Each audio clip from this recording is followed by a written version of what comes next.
नमस्कार, आपल्या एका नवीन व्हिडिओमध्ये तुमचं मनापासून पुन्हा एकदा स्वागत करते। शेतकरी बांधवांना, तुम्ही जर आपल्या चॅनलवर नवीन असाल तर चॅनलला आपला सबस्क्राइब करून घ्या।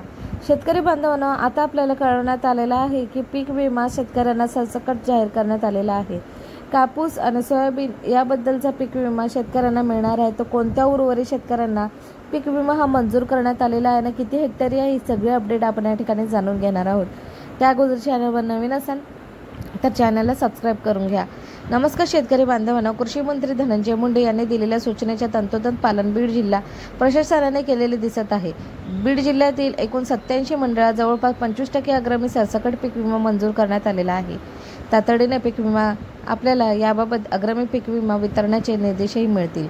बीड जिल्ह्याचे अधिकारी दीपा मोहोळ मुंडे यांनी दिलेल्या काही अडचणीबाबतची अधिसूचना जिल्हाधिकाऱ्यांनी काढली। सरसकट पीक विमा वाटप सुरू 25% आगाऊ रक्कम शेतकऱ्यांना बँकेत जमा होण्यास सुरुवात झाली। 3 दिवसापूर्वी छत्रपती संभाजीनगर येथे महाराष्ट्र राज्याचे कृषी मंत्री धनंजय मुंडे यांच्या मराठवाड्यातील दुष्काळ भागातील परिस्थितीचा आढावा घेतला आणि मराठवाड्यातील जिल्ह्याला दिलेल्या आदेशाचे बीड शेतकरी प्रशासनाचे तंतोतंत पालन केल्याचे दिसत आहे। जिल्ह्यातील खास करून सोयाबीन या उत्पादनाच्या बाबतीत पावसाचा दीर्घकालीन खंड पडत गेल्यामुळे जिल्ह्यातील शेतकरी संकटात आलेले आहे।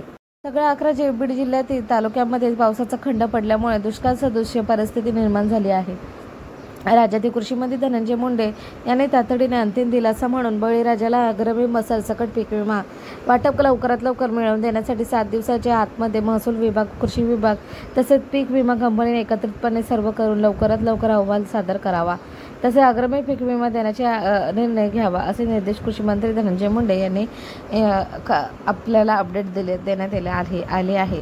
याबाबतची अधिसूचना बीडच्या जिल्हाधिकारी दीपा मोहोळ यांनी सांगितले आहे की सर्व 87 महसुली मंडळामध्ये महसूल, कृषी आणि पीक विमा कंपनीने निर्देशित केलेल्या सोयाबीन, उडीद आणि मूग या पिकांचे सर्वेक्षण करावे।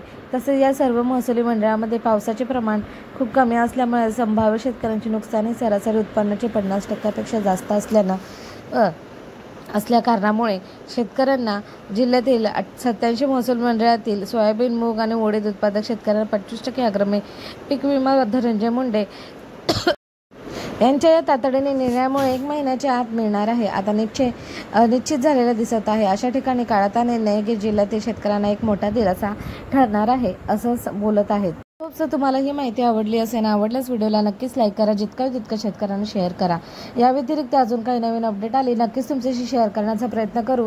हा व्हिडिओ आता इथेच थांबवते, भेटूया पण एका नवीन माहितीशीर व्हिडिओमध्ये। तोपर्यंत हा व्हिडिओ इथेच थांबवते। जय हिंद, जय महाराष्ट्र, जय शिवराय, धन्यवाद। जर व्हिडिओ आवडल्यास व्हिडिओला नक्कीच लाईक करा आणि जितकं शेतकऱ्यांना शेअर करण्याचा प्रयत्न करा।